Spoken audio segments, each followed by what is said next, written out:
right? Now on the slide, what you see is, as we said, it has to be a change in a contractual term and condition, something that did not exist earlier. What could those situations be?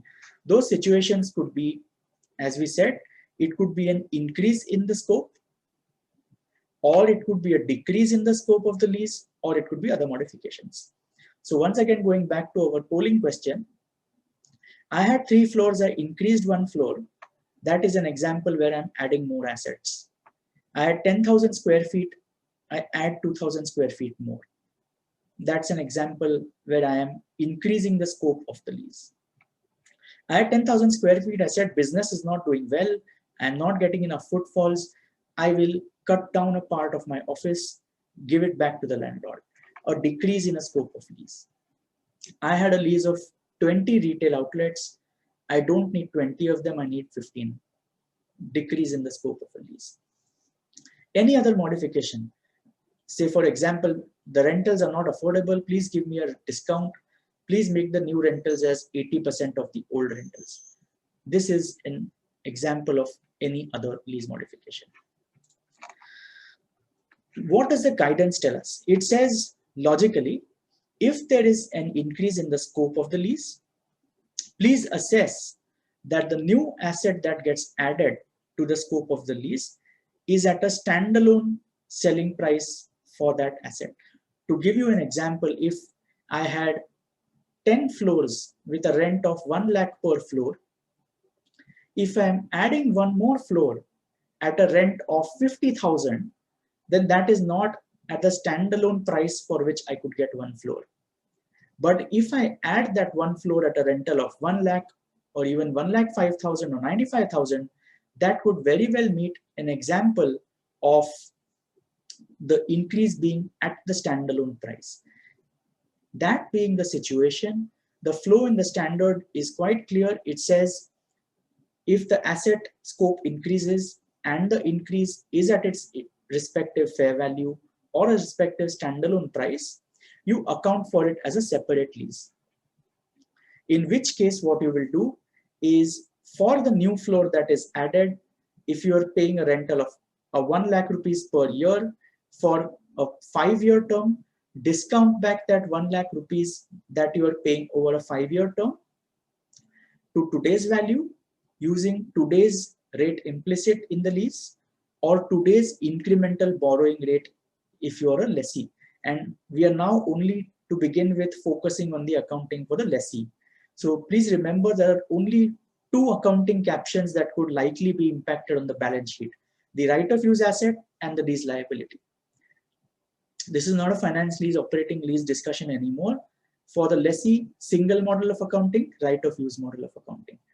So the standard suggests if you are going to increase the scope of the asset and the selling price is the fair value of the asset at which you would have otherwise got it, please consider it as a fresh lease as it is.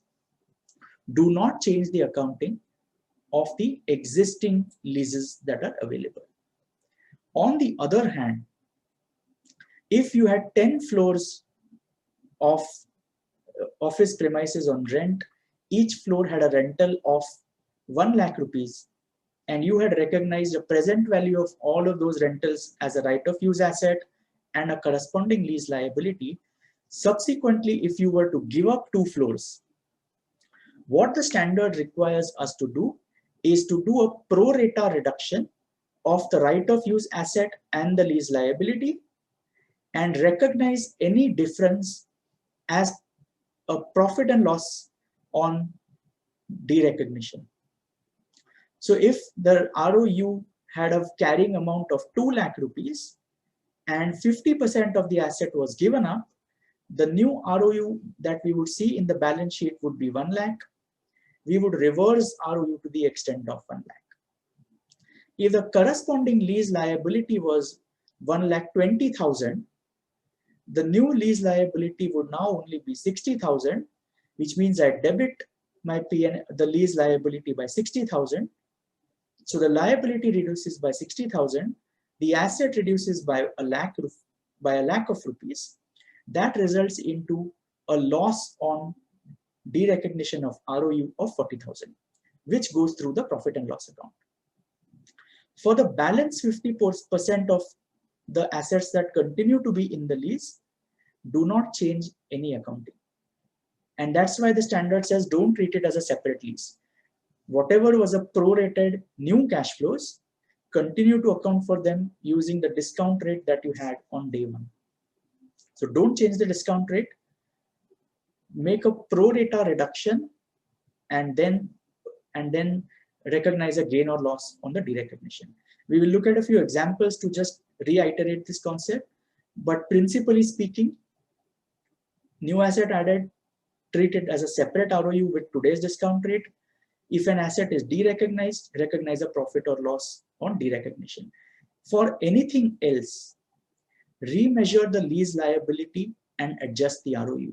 But more importantly, you do that by taking today's discount rate.